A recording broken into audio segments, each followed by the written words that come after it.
On April 20th, 1945, Adolf Hitler, Reich Chancellor and Führer of Germany, emerged from his underground bunker in the center of Berlin. The Third Reich was in its death throes, and Hitler's presence in Berlin only seemed to prolong the agony.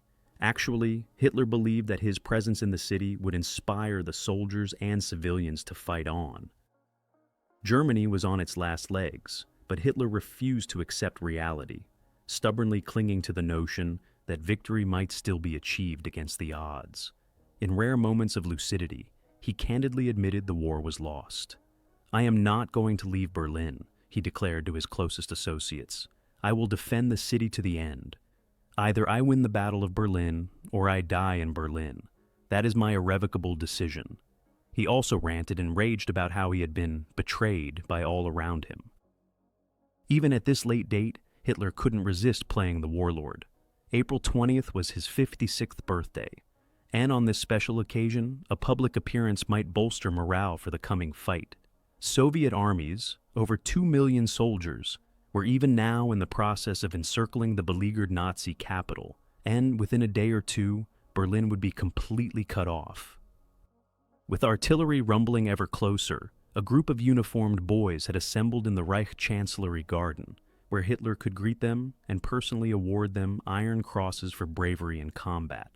Most of them were teenagers, members of the Hitler Youth or the Jungvolk, a literally junior Nazi branch that was composed of 10 to 14-year-olds. German newsreel cameras from the Volkenschau film unit were on hand to record the ceremony, although so few theaters were still open that the viewing audience was bound to be small. Hitler shuffled forward to the line of boys, a weak smile playing on his lips. For those who only knew him from earlier newsreels, postage stamps, or even propaganda photos, his appearance must have been shocking. At 56, he looked 30 years older, his face puffy and gray, his signature mustache streaked with white. He was wearing a military cap and an army greatcoat, the collar curiously turned up. The ailing Führer was hunched over, and his left hand shook uncontrollably, a symptom of advancing Parkinson's disease. Hitler spoke a few words to each boy, but his trembling hand prevented him from actually pinning the medals on their tunics. That job was done by Hitler Youth leader Arthur Axmann, who stood by Hitler's side. And then Hitler came to the youngest soldier, a 12-year-old with the ironic name of Alfred Czech. After all, Hitler's rape of Czechoslovakia had helped propel Europe into war. Czech had rescued some wounded German soldiers under heavy Russian fire near his home in Goldenau, Silesia, now Poland. "So, you are the youngest of all," a smiling Hitler remarked as he patted the young boy's cheek. "Weren't you afraid when you rescued the soldiers?" Czech, dazzled by the honor and Hitler's presence, could only murmur, "No, my Führer!" Then Hitler asked the boys if they wanted to go home or to the front. "To the front, my Führer!" they obediently cried. Even as the Reich crumbled around him, Hitler still exerted a certain power over the minds of many Germans. Young Czech survived, but most of the other lads were later killed in battles with the Russians. The waste of young lives in an obscene cause was one of the great tragedies in these last days of the war. Hitler, blinded by his own delusional megalomania, said to the boys, "Despite the gravity of these times, I remain firmly convinced that we will achieve victory in this Berlin battle, and above all, for Germany's youth and you, my boys." It was going to take more than Hitler's fanciful rhetoric to stop the Allies, particularly the encroaching Russians. In fact, the capture of Berlin was going to be a bone of contention among the Allied powers. In March 1945, the British and Americans were advancing rapidly from the west. By April 1st, the U.S. 9th and 6th Armies had completed their encirclement of the Ruhr, ultimately bagging 32 C-5000 German soldiers. Farther south, General George S. Patton Jr.'s celebrated Third Army was pushing forward, an advance that would take it into Czechoslovakia and within 30 miles of Prague. After eliminating the Ruhr pocket, the U.S. 9th Army reached the banks of the Elbe River on April 11th. Earlier, it had been decided that the Elbe would be the future demarcation line between the Western Allies and the Soviets. Nevertheless, the Americans initially didn't let politics stand in the way of their advance. At Magdeburg, the U.S. 2nd Armored Division created a bridgehead across the Elbe, and the U.S. 83rd Infantry Division established another at Bar. American tank crews were certain that the Ninth Army would push on to Berlin, regardless of what President Franklin D. Roosevelt, Prime Minister Winston Churchill, or anyone else had agreed to. The bridgehead across the Elbe was enlarged until the Americans were at Tangmunde, a scant 50 miles from the German capital. General William H. Simpson, commander of the Ninth Army, asked General Omar Bradley for permission to go on to Berlin. The request was forwarded to General Dwight D. Eisenhower, Supreme Commander of Allied Expeditionary Forces in Europe. On paper, at least, it seemed very feasible.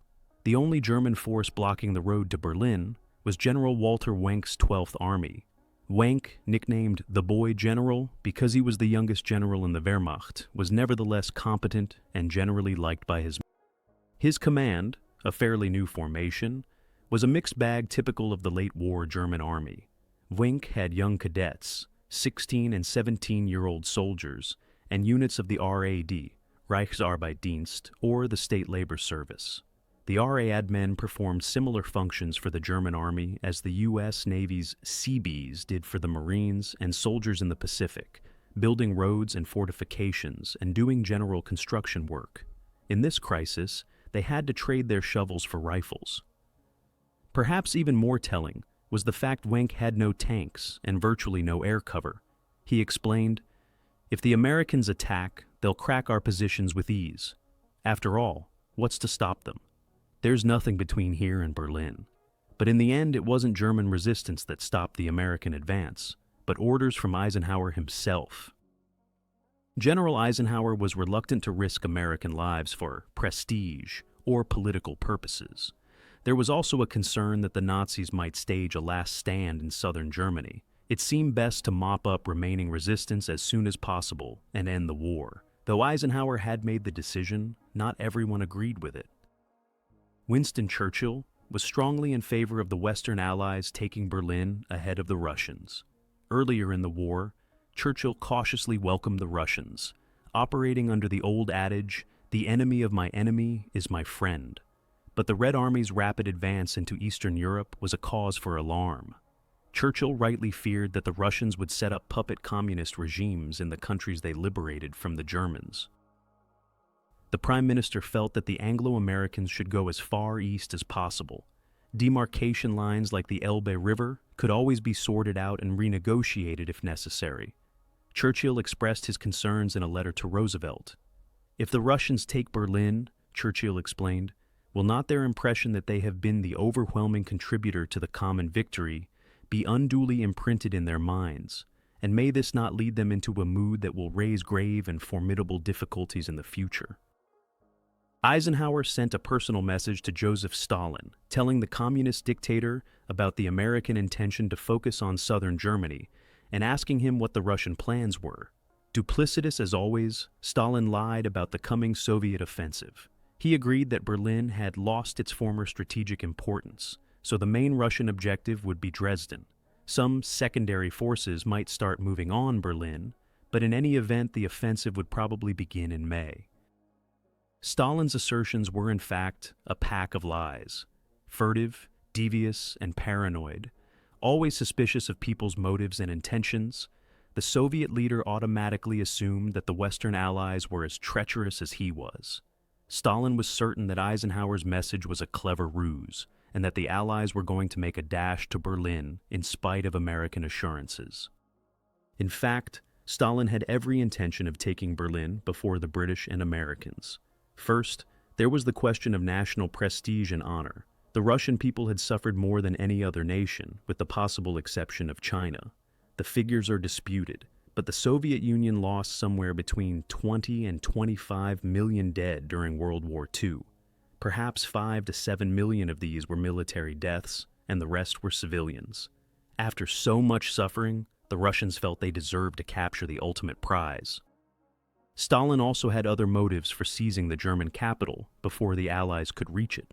Though it was one of the most closely guarded secrets of World War II, Stalin's spy network had uncovered information about the Manhattan Project, the American plan to develop an atomic bomb.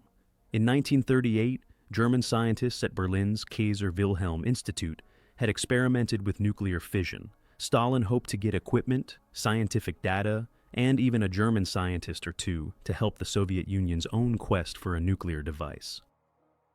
This was an opportunity not to be missed because Stalin knew that the Kaiser Wilhelm Institute would be located in the future American occupation zone. On April 1st, he summoned two of his top generals, Marshal Georgy Zhukov of the 1st Belarusian, sometimes called White Russian Front, and Marshal Ivan Konev of the 1st Ukrainian Front for a conference.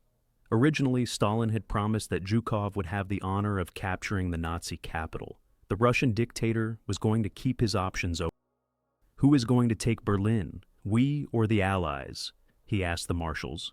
Stalin ordered each marshal to formulate his own attack plan and submit it within 48 hours.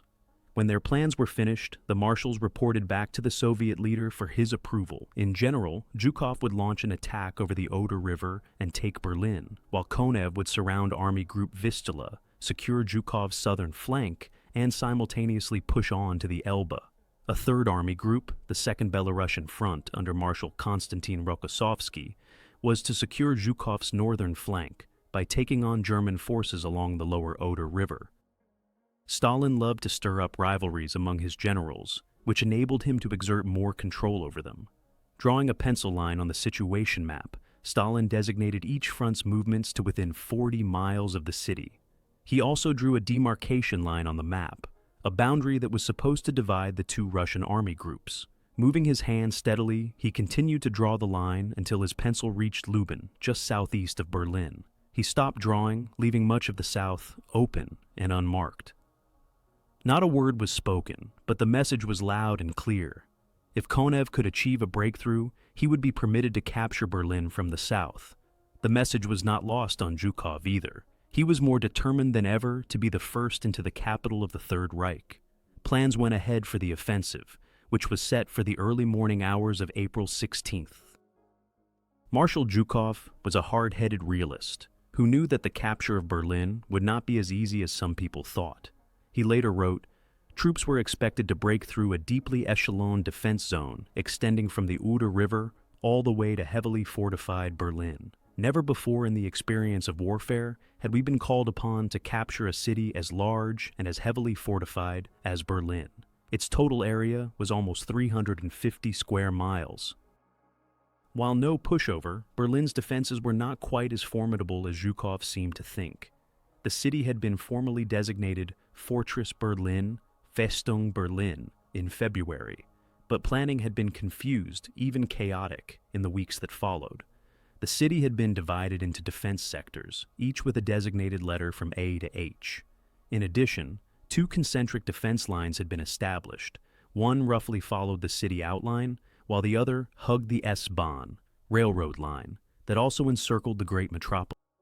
The inner, last-ditch defense line protected the administrative district, where most of the government buildings such as the Reich Chancellery were located.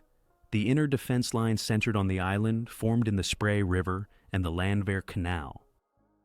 Berlin was also protected by three huge flak towers, the most notable being the Zoo Flak Tower in the Tiergarten. It was given this name because of its proximity to the world-famous Berlin Zoo. The Zoo Flak Tower was actually composed for two ferroconcrete structures, Main Tower, G, and Tower L. The main tower was as high as a 13-story building and boasted walls 26 feet thick. Main Tower G looked like a castle keep, and indeed some of its functions paralleled its medieval counterpart. In the Middle Ages, the keep was usually the strongest and safest part of the castle. In similar fashion, the main tower was designed to accommodate 15,000 people during air raids. There was also a fully functional hospital within its concrete wall. When all was said and done, the Zoo Flak Tower was primarily designed for the city's defense.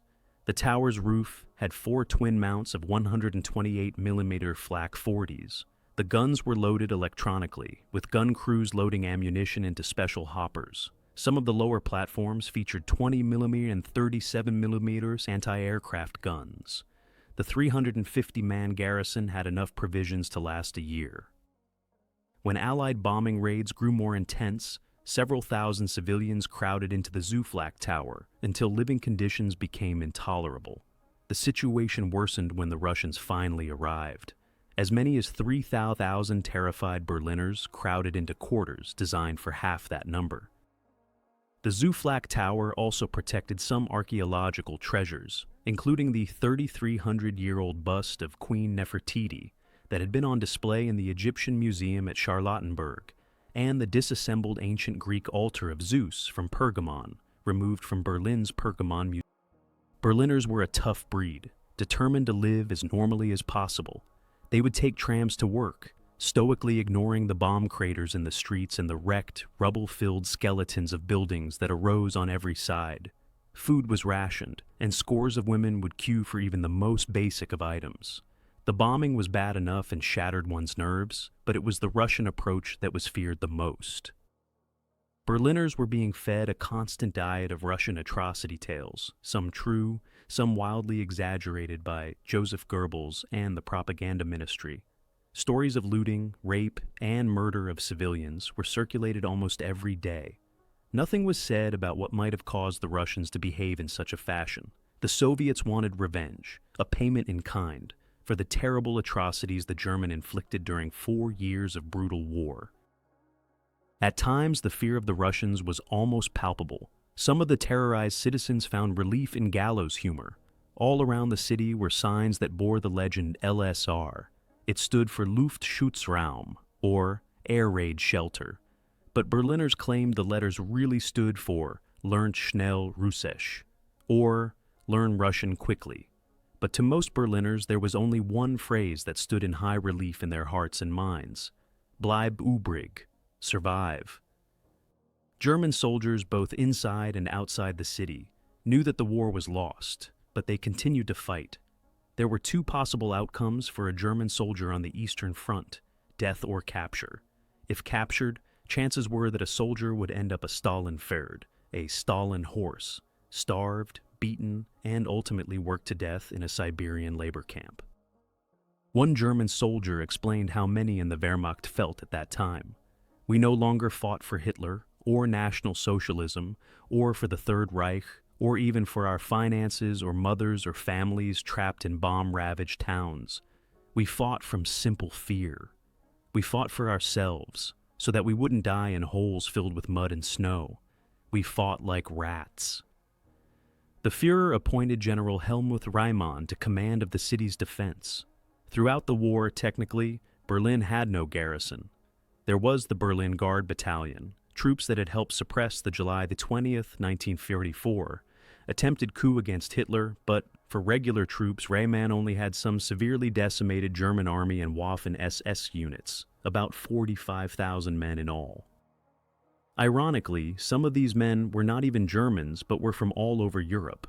There was, for example, the SS Nordland unit, composed mostly of Danes and Norwegians, but also an odd assortment of French, Hungarians, Romanians, and even some Swiss. Whatever their origin, they proved to be some of Berlin's best fighters. Most were fascist fanatics, to be sure, but they also fought with the courage of despair. They were turncoats and traitors to their countries, and they knew that, even if they survived the battle, they faced imprisonment or execution back home. The regular troops were supplemented, if that was the word for it, by Volkssturm, Hitler Youth, and an odd assortment of city police and whoever else could be rounded up. The 4,000 Volkssturm were a mixed bag of older, sometimes really elderly men. Some had been soldiers, and some were veterans of World War I. Young boys of the Hitler Youth were also pressed into service, many of them around 14 years of age. The city's central administrative corps, named the Citadel, was a separate command. SS Brigadeführer Wilhelm Mohnke, appointed by Hitler himself, took charge of this area. Mohnke commanded about 2,000 men, the core of which was the 800-man Leibstandarte Adolf Hitler Guard Battalion, the Führer's personal bodyguard unit. Later, on April 20th, right after the boys' awards ceremony, Hitler held a situation conference in his underground bunker. The bunker was a 2-level complex made of reinforced concrete 50 feet below the ground. The upper story featured the kitchen, their staff quarters, and living quarters for the Goebbels family. The lower portion was the heart of the Führer bunker. There were 18 rooms, including Hitler's bedroom, sitting room, and study. Eva Braun, Hitler's secret mistress, occupied rooms right next to the Führer. A surgical suite, quarters for Hitler's personal physician, and a guard room were also included. Perhaps the most important room was the telephone exchange, since it was the bunker's link to the outside world. The April 20th birthday conference was the last time that the Nazi hierarchy met together in one place. Most notable was Hermann Göring, Reichsmarshal and head of the now largely defunct Luftwaffe. Others in attendance included SS Chief Heinrich Himmler, Foreign Minister Joachim von Ribbentrop, Admiral Karl Dönitz, and Architect and Armaments Minister Albert Speer. When the group discussed the latest situation reports, it was clear that Germany was completely and irrevocably defeated, but Hitler still refused to accept reality, ordering non-existent armies and divisions to come to the aid of the capital, shouting and screaming that he was surrounded by defeatists. Delusional as ever, Hitler announced that he was firmly convinced that the Russians would meet their bloodiest defeat at Berlin because of some last-minute miracle, such as the sudden overwhelming influx of Speer's top-secret wonder weapons. Older than his years, ravished by overwork, stress, and Parkinson's disease, he plainly wasn't thinking clearly. Parkinson's is a progressive, degenerative disease of the nervous system and can affect nerve cells in the brain. One symptom is a certain mental inflexibility. Hitler's health was also adversely affected by the injections he was given by his personal physician, Dr. Theodor Morell. Most members of the Führer's entourage, even Eva Braun, felt Morell was an unprincipled quack, but Hitler depended on him. Morell pumped Hitler with a cocktail of 28 different drugs, either taken orally by pill or injection with a hypodermic needle. There were also vitamins, testosterone, an extract made of bull's testicles, laxatives, sedatives, and opiates. Some injections were amphetamines, and the anti-gas pills Hitler swallowed actually contained strychnine. Most of Hitler's visitors found excuses to leave the city. Göring, for example, left to supposedly help organize the defense of southern Germany. It was all a transparent ruse, and Hitler wasn't so far gone that he didn't recognize what was going on. The symbolism was exact. The rats were leaving a sinking ship. Colonel General Gotthold Heinrich's army group, Vistula, was Berlin's principal field defense against the coming Russian assault. Heinrich had experience in fighting the Russians and was an expert in defensive warfare, but he knew he faced an impossible task, made worse by the fact that the Oder River moat had been breached, and the Russians now had a bridgehead on the west bank at Kustrin. In mid-April, Army Group Vistula had about 32,000 effectives, while the combined forces of Zhukov, Konev, and Rokossovsky had well over 2 million. There were two major formations in Army Group Vistula. The first was General Theodor Buss's German 9th Army, which occupied an area from the Finow Canal to Gruben, an area that included the all-important Silo Heights. Busse had only 587 tanks, 55 of which were in repair, and another 20 in The other major formation in Army Group Vistula was the aristocratic General Hasso-Freiherr, Baron, von Manteuffel's 3rd Panzer Army on the Oder River to the north of the 9th Army and stretched as far as Stettin. Manteuffel was also a short man, about 5 feet in height. A diminutive dynamo, he served with distinction in World War I and had a solid reputation as a panzer general. Marshal Zhukov began his offensive to capture Berlin at precisely 4 a.m. on April 16, 1945.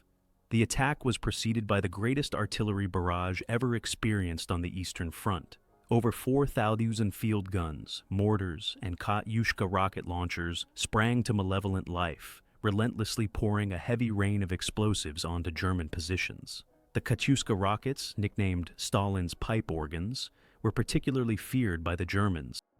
It was a barrage of apocalyptic proportions. The noise was deafening, while villages were pulverized and forests were set ablaze. The destruction was compounded by numerous sorties by the Soviet Air Force. It seemed that nothing living could survive such an onslaught, but Zhukov and his 1st Belarusian front troops were in for a nasty surprise.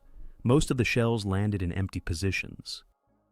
General Busse had anticipated a major Russian attack at the Silo Heights, where the Berlin-Kustrin Autobahn highway cuts through to the capital. Reich, ever the master of defensive warfare, knew exactly what to do. He abandoned the German forward positions, knowing they would be pulverized in the coming action. Instead, he had his engineers fortify the crest of the heights, which rise about 150 feet, and afford a great and commanding view of the Oder River area to the east. But the wily general was not yet done. The Oder River's floodplain was already quite soggy from the spring thaw of winter snow, but German engineers further flooded it by releasing water from a nearby swamp. The whole area in front of the heights became a morass, a swamp that would be a challenge for enemy tanks or any armored vehicles. The hurricane of steel and fire ended after half an hour. It was time to launch the main assault. Kohler's General Vasily Chuikov's 8th Guards Army was given the honor of spearheading the attack. It had been a long, hard road for the 8th Guards, who had fought in the epic battle at Stalingrad. Now, the prize, the lair of the fascist beast, as one officer put it, seemed well within their grasp. Russian women, soldiers who were manning searchlights, now turned them on, flooding the area with a blinding artificial illumination that created brightness of 100 billion candlelight. The advancing T-34 tanks also turned on their headlights. The object, of course, was to blind the German defenders, but ironically many of the advancing Russians were blinded too. A thin screen of dust and debris particles kicked up by the preceding barrage reflected light and made it hard for the Russians to see ahead. The attack literally bogged down, the tanks finding the marshy ground almost too soft for their tracks. Slowed, they made tempting targets, almost sitting ducks, for the well-served German artillery, particularly the rightly feared 88, one of the best anti-tank guns of the war. Tank after tank was knocked out, but the Russian infantrymen pressed forward shouting their distinctive "Ura" cheers. Any T-34s that survived the 88s were taken out by fire from the Panzerfaust, the German bazooka. The Russian advance stalled, much to Zhukov's embarrassment and chagrin.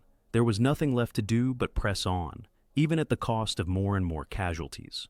Zhukov was even more upset by the realization that his rival Konev's First Ukrainian Front was making good progress in the south. In fact, by the 17th, Stalin was more than happy to give Konev the green light to swing around and take Berlin from the south.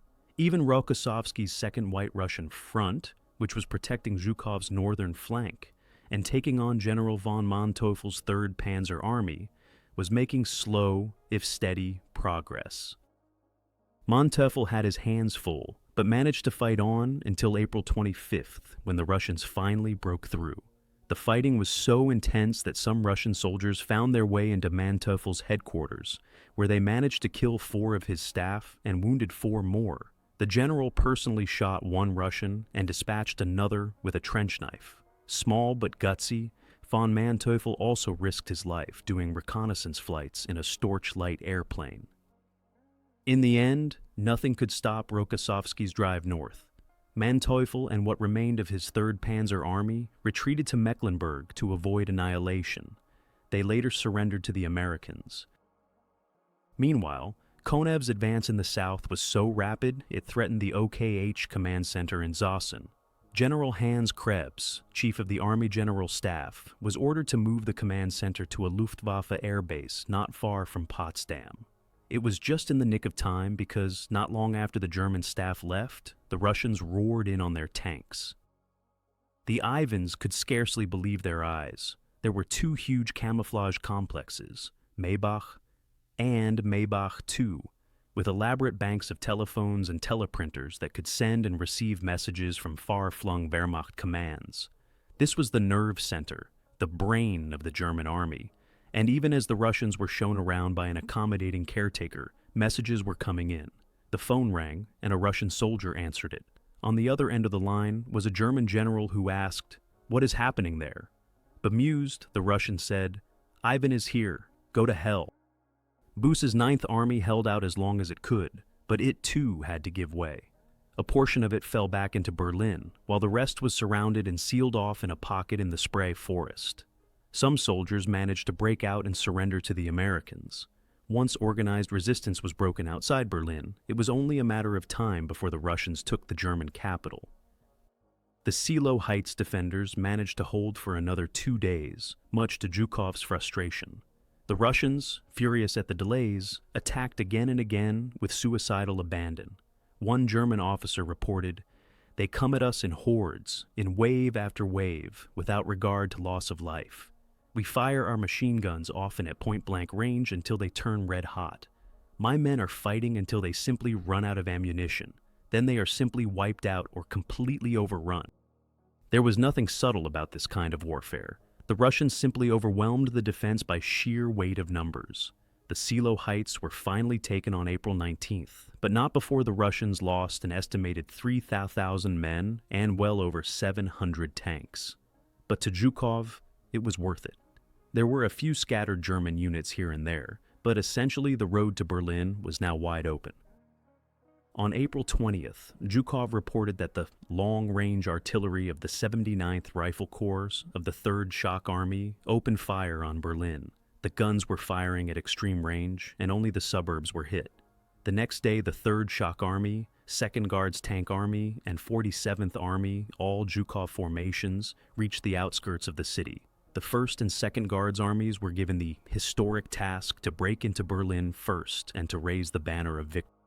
In essence, 2 giant pincers, one from Zhukov, the other from Konev, were enveloping Berlin. Soon the pincers would become jaws, crushing and grinding the city between them. Hitler, still fantasizing, envisioned a counterattack that would involve SS Gruppenführer Felix Steiner and his operational group Steiner. In theory, Steiner and some other units would attack the northern pincers, but it came to nothing when Steiner reported that he simply did not have the men or equipment for such an attack. By April 25th, the trap was closed. Berlin was completely encircled by Zhukov and Konev. With the city cut off from the rest of the world, all pretense of normal life was abandoned. Postal service stopped, and the few remaining policemen were told to report to military units. Food became even scarcer, and most of the water mains were broken, creating acute shortages. Several million Berliners crowded into cellars or into the flak towers, where conditions went from bad to appalling and waited for the end. Sanitation became a problem when there was little or no water to be had. When the flush toilets became inoperable, the people crowded into the dank cellars used buckets. The stench from these makeshift chamber pots was unbearable, but to go outside was to risk death. There was no water to wash, so people wore the same dirty, sweaty clothes for days. Some people committed suicide in despair, and sometimes in all the chaos, the bodies were not immediately removed. Yet Berlin women once again showed an inner strength that was nothing short of amazing. As Russian shells began to hit the city, women in the food lines stubbornly refused to take cover. Food meant life, so it was worth the risk. It was said that a shell made a direct hit on a line of women while they patiently waited for rations. Those not immediately killed or wounded simply wiped the blood off their ration cards and reformed the shattered queue. Fanatical SS units prowled for deserters, shooting or hanging suspects to provide an object lesson for others. As the Russians entered the suburbs and started encroaching on the city proper, the long-dreaded looting and rape began. German women tried to disguise themselves as men, or purposely make their faces ugly, all to no avail. Young women and teens were special targets, but after a while, virtually all women, even the elderly, were raped. Russian revenge would be complete. Berlin was a city of broad avenues lined with 19th and 20th century apartment blocks. The German did have strong points, including turned-over trolley trams that were filled with rocks. Berliners didn't think much of such defenses. They joked that it would take the Russians 2 hours to take the city, 2 hours of laughing their heads off, and a half hour to break down the barrier. In some respects, the German defense was much more subtle. Snipers and machine guns were placed on upper floors because Russian tanks could not elevate their cannons high enough. Panzerfaust men were stationed in cellars to ambush unwary Soviet T-34s. At first, Russian tanks went boldly down the centers of streets, but soon found they were sitting ducks if they used this method. They soon learned to hug the sides of the streets. Colonel General Chuikov of the 8th Guards Army wrote out some general assault guidelines that proved to be very effective.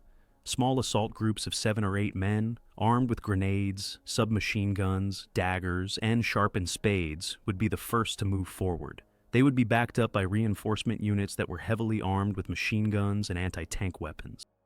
Since fighting was often from house to house and room to room, Russian sappers were on hand with pickaxes and explosives to blast or bore the walls if necessary. German defenders often countered by throwing grenades into newly opened holes in the walls. Russian artillery was also employed to pound resisting buildings into rubble. The fighting was brutal and bloody, and many civilians were killed as they cowered in cellars, attics, and other hiding places. On April 25th, Hitler appointed General Helmuth Weidling as the new commander of Fortress Berlin. Weidling's 56th Panzer Corps had been part of Army Group Vistula, and the general took what remained of his men back to Berlin after the Russian breakthrough. Initially, Hitler thought of executing Weidling because he had retreated in the face of the enemy, but then relented and gave the surprised general his new command. Weidling accepted the assignment, but an inspection tour was anything but encouraging. As he remarked, the Potsdamer Platz and Leipziger Strasse were under strong artillery fire. The dust from the rubble hung in the air like a thick fog. Shells burst all around us. We were covered with bits of broken stones. The roads were riddled with shell craters and piles of brick rubble. The general devised a plan for Hitler to break out of Berlin before it was too late, but the Führer rejected it out of hand. "I don't want to be wandering in the woods," an irate Hitler told his new commander. He intended to stay at the head of his men and die in Berlin. The general was cautioned, however, to continue the defense as vigorously as possible. Hitler still had one hope. If General Wenck's 12th Army could disengage from the Western Front, it might be able to save Berlin from the Russian hordes. For a time, it looked as if Wenck was indeed a miracle worker. His weary troops disengaged, turned around, and moved toward Berlin. The Russians, not expecting an attack from this quarter, were thrown off balance, and Wenck's men did make some progress. The 12th Army got close to the city, but was finally halted at Potsdam. When he found he couldn't break through, Wenck wisely did the next best thing. He fought hard to keep a corridor open to the west, so that civilian refugees and scattered German units could take refuge or surrender to the Americans. For several days, Hitler was always asking, "Where's Wenck?" The fighting raged on, and soon the Russians were approaching the citadel, or government district. A Russian war correspondent, Lieutenant Kolstol Pavel Troyanovsky, wrote, "Our guns sometimes fired 1,000 shells into one small square, a group of houses, or even a tiny garden. The German firing points would be silenced, and the infantry would go into the attack. At the height of the street fighting, Berlin was without water, without light, without landing fields, without radio stations. The city ceased to resemble Berlin." Meanwhile, Heinrich's Army Vistula Group was being reduced to irrelevancy, and the general, who realistically viewed the war as lost, pleaded with his superiors to declare Berlin an open city so that the civilians could escape. But the Nazi leadership would have none of it, and, on April 28th, after Soviet forces had broken through at Prenzlau, Heinrich was relieved of command. By April 29th, the government district was completely surrounded by Soviet forces, but the 8th Guards Army in the Tiergarten and the 3rd Shock Army were held back by accurate fire from the Zuflack Tower. The gunners there were assisted by Hitler Youth, who were lending a hand even though they were not officially assigned to that position. The 13-story tower afforded a panoramic view of Berlin, but the sweating German flak crews were too busy to pause and gaze at the view. Perhaps it was just as well. A German colonel named Wöhlermann did have a look, and what he saw chilled him to the bone. There, spread out before him, was a vision of hell that would have tested even the powers of a Dante to describe. The colonel recalled later. One had a panoramic view of the burning, smoldering, and smoking great city, a sight that shook one to the core. The government district included Hitler's Reich Chancellery, the Ministry of the Interior building, the Kroll Opera House, and the most important symbol of all, the Reichstag, or German Parliament building. Many of these structures were built around a large plaza called the Königsplatz, with the 220-foot Siegessäule, Victory Column, its center point. Even in its battered condition, the Reichstag was an imposing structure, but had not been used since a mysterious fire had raged there in 1933. The Reichstag had been turned into an Alamo, manned by about 5,000 stubborn defenders. The lower stories had been reinforced with concrete steel rails, and all windows and doors had been bricked up and then pierced by loopholes. A water-filled anti-tank ditch fronted the building, and all the roads leading to the Reichstag and the Königsplatz were mined, with the Reichstag sheltered in the loop of the meandering Spree River. Some German 88mm guns in the Königsplatz covered the Moltke Bridge, one of the spans across the Spree. The Russians crossed over the Moltke Bridge and took the Interior Ministry after some hard fighting. The Russians nicknamed the Interior Ministry Himmler's House, because that is where the headquarters of the Gestapo was located. On the morning of April 30th, Major General Perevertkin of the 79th Rifle Corps was given orders to take the Reichstag by storm. This was a great honor, and it is worth noting that the 79th Rifle Corps was part of the 3rd Shock Army, one of the units under Marshal Zhukov, who had bested his rival Konev. The 79th Rifle Corps' attacks on the morning of April 30th were in 2 phases. One at 4:30 a.m. and a second at 11:30 a.m. were repulsed by heavy German small arms fire. After unleashing an artillery barrage on the building, the Russians surged forward yet again. This time, they broke into the Reichstag, but the fighting was not over. The German defenders used everything they had: grenades, pistols, machine guns, and Panzerfausts within the shattered rooms and halls. The struggle was bloody and merciless. German guns became red-hot and useless from continued firing. Every room, every foot of ground was fiercely contested. The last defenders, trapped in a basement, held out until May 2nd. But for all intents and purposes, the Reichstag was taken on April 30th. Russian soldiers climbed to the roof and displayed the crimson communist banner of the Soviet Union. Later, when the flag raising was recreated for newsreel cameras, it became one of the iconic images of World War II. About half the Reichstag defenders were killed, and the rest were taken prisoner. By this time, however, Adolf Hitler, fearing Russian capture, was dead, having committed suicide on the afternoon of April 30th. First, he had his dog Blondie poisoned, then he and Eva Braun, whom he had married less than 40 hours earlier in a ceremony in the bunker, closed the door to his quarters. Aides heard a shot, and then entered to find their Führer dead of a self-inflicted gunshot wound to the head. His bride was sprawled on the sofa next to him. She had taken cyanide. The bodies were carried upstairs to the courtyard of the bunker and set on fire. Before he died, Hitler had named propaganda minister Joseph Goebbels the new chancellor. Nazi fanatic though he was, even Goebbels recognized that further fighting was pointless. He sent General Krebs, who spoke Russian, to General Chuikov of the 8th Guards Army at Schleuenbergring near Tempelhof Airport to negotiate an end to the fighting. The meeting took place on May 1st at 4 a.m. Krebs was authorized to negotiate a ceasefire, truce, or armistice, but the Russians would have none of it. It was unconditional surrender or nothing. Krebs came back empty-handed, and he later committed suicide in the bunker. Chuikov had lost patience with all the wrangling. "Pour on the shells," he ordered. "No more talking." By this time, Goebbels was also dead, having killed himself while his wife poisoned their children and took her own life the day after Hitler's suicide. Grand Admiral Karl Dönitz, who was not in Berlin, was named Reich President, Head of State, and Commander-in-Chief of the German Armed Forces.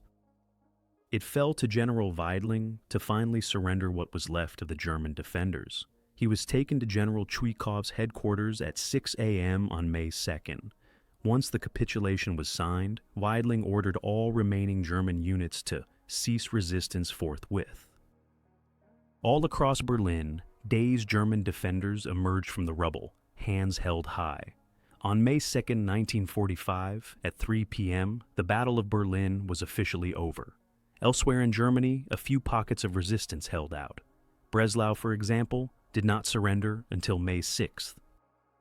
The Russian guns stopped firing, creating what one historian called a great enveloping silence.